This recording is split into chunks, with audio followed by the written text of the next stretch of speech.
Fala galera, beleza? Sejam bem-vindos a mais um vídeo do nosso canal. O vídeo de hoje a gente vai trocar uma ideia sobre o XP, o industrial da XP.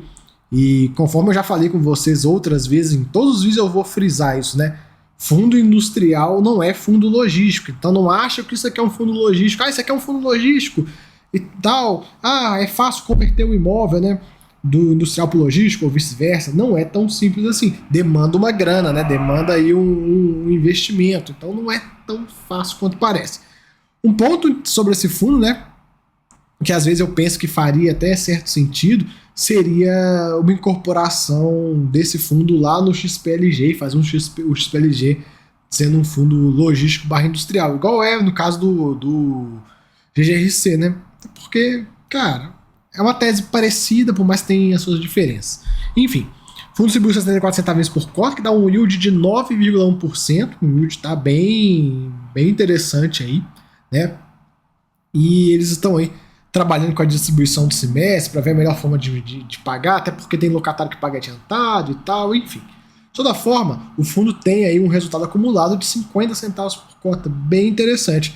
Esse valor que ele distribuiu, de 64, ainda foi menos do que teve de resultado no mês. O resultado no mês foi de 69, ele pagou 64, então ainda botou 5 centavinhos no bolso, né? 5 centavinhos no bolso.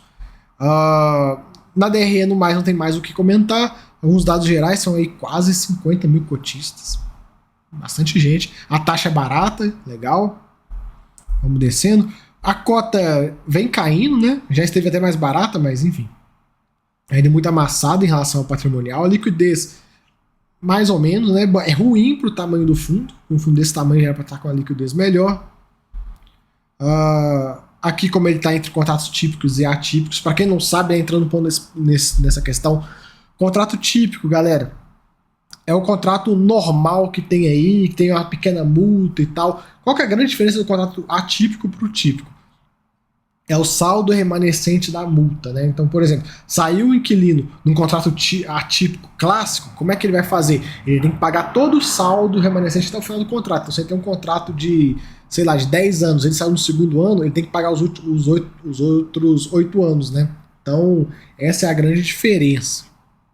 Claro que existem outros modelos de contrato atípico, que a duração é um pouco menor e tal, enfim, que a multa é um pouco menor, mas o clássico que está presente em praticamente toda a indústria é isso aí. O fundo hoje tem um caixa de 5%,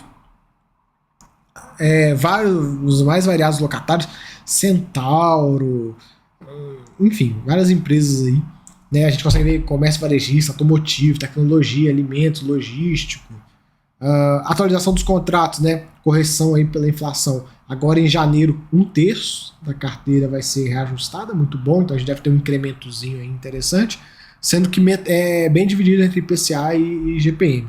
E o vencimento dos contratos, a gente tem aí em 2023 somente 7%, light, cotista não tem que preocupar com isso não. Revisional também tá tranquilo, só lá para depois de 24 que começa a ter. A vacância do fundo ainda em patamares elevados, né? Praticamente 15,9%, já esteve maior, já esteve lá em 17,3%, mas ele vem reduzindo aí devagarinho, e se ele conseguir concluir as negociações que estão em curso, né, a gente vai ver lá no final do relatório, essa vacância cairia para o patamar próximo de 10%, né? Então, bem interessante. Aqui os ativos, né? A gente consegue ver cada um deles aqui. São bons ativos. A grande maioria é perto aqui desse Jarinu lá em São Paulo, tem Jundiaí também, tem um Extrema, e aqui mais umas obras estão acontecendo lá em Extrema, né? E aqui a questão dos imóveis, como tá, a gente consegue ver as vacâncias, onde elas estão e tudo mais. São 7 condomínios, 30 locatários, bem diversificado. E aqui a gente consegue ver, ó, no alta possibilidade de conversão e no média possibilidade de conversão, representa 30% da vacância. Então a vacância pode cair para menos de 10%. O que é isso? É um gráficozinho que mostra a área que está sendo trabalhada para negociação. Então ele começa, ó, 30 mil metros quadrados estão sendo negociados. 14 mil tem uma baixa possibilidade de acontecer.